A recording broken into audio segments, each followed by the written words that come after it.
process. The planning process, I broke down into some very, very simple steps. So let's go ahead and get over those. The planning process comes down to the what, right? What is it? The when and the where kind of goes together. The who, and of course, how much.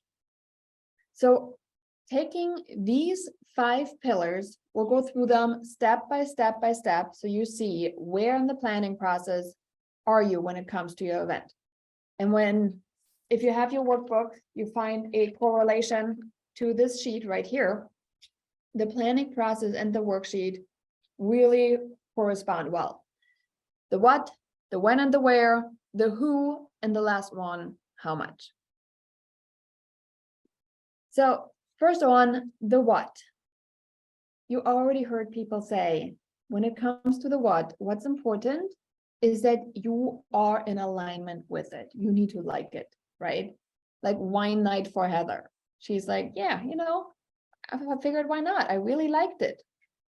And when you do something that you personally really enjoy, and you are aligning yourself with people that really, really like it, you don't have to worry about anybody else taking your business, right? You don't have to worry about the competition part, because that is your special thing. This is your lane. This is what you are known for. This is what people love about you.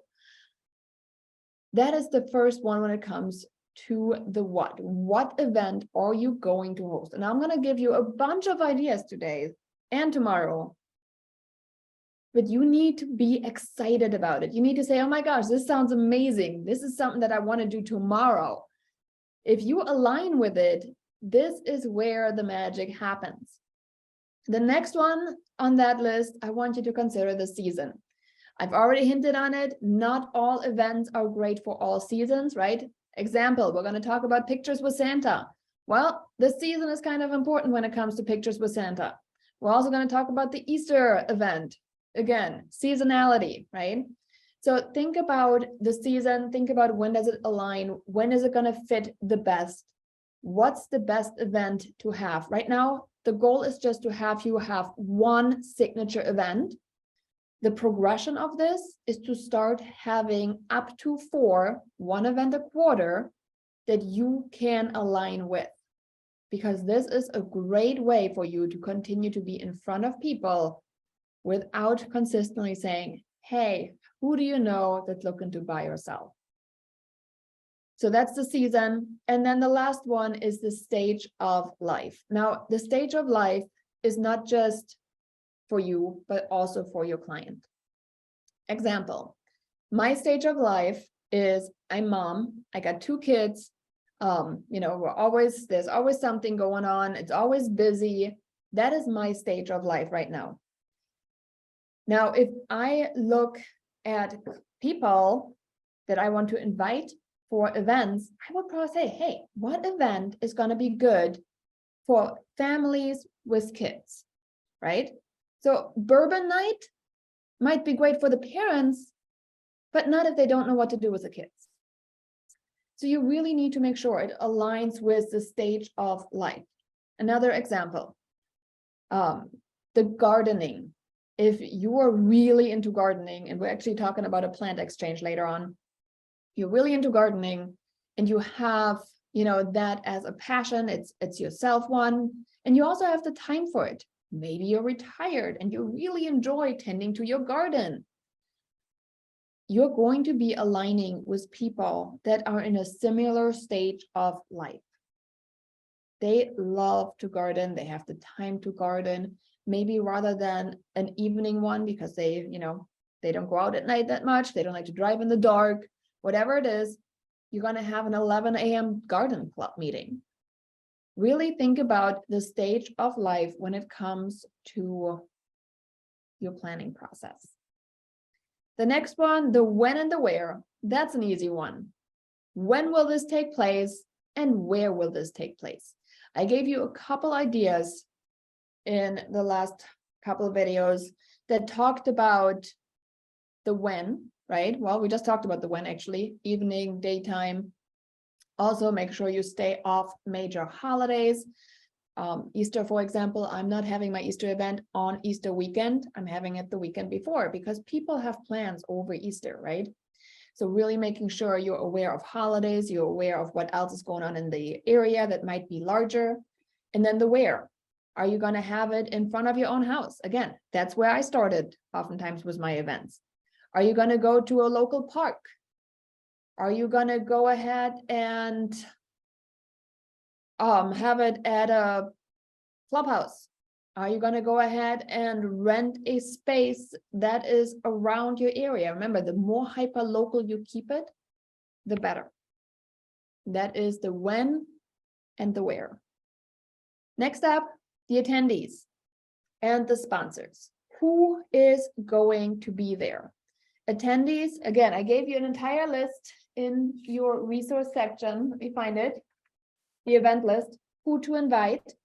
Let me read it to you real quick, just so you get some ideas, because it's not only your neighborhood farm, right? I mean, that is the number one goal, new people. You need to get to know new people in order for your business to grow.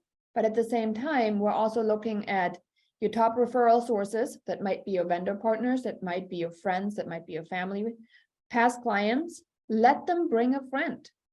Invite them and expand your network. Current clients, the ones that you're currently working with, even though they haven't sold or they haven't bought, invite them. Vendor partners of past events. Not every time do they have to be there only for the money or the sponsorship. Let them know that you appreciate them and invite them for an event. That goes a long, long way.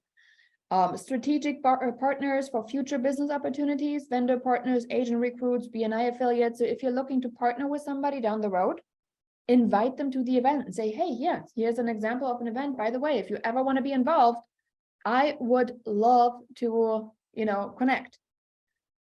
You can also invite agents who retired or that gave you their book of business, or agents that are about to retire. Why am I bringing this up? Because if you are currently going after another agent's book of business because you know they're about to retire, getting them in front or into your events and saying, hey, this is what I do, and I would love to start plugging you and your clients in. I would love to have you come to my events because people trust you already. And if they are talking real estate, even though you are retired, you can then just bring that client to me and I'll give you a referral fee based on that. How many of you guys have thought about that? Right? Like, think about where else can you expand? You have no money out it necessarily.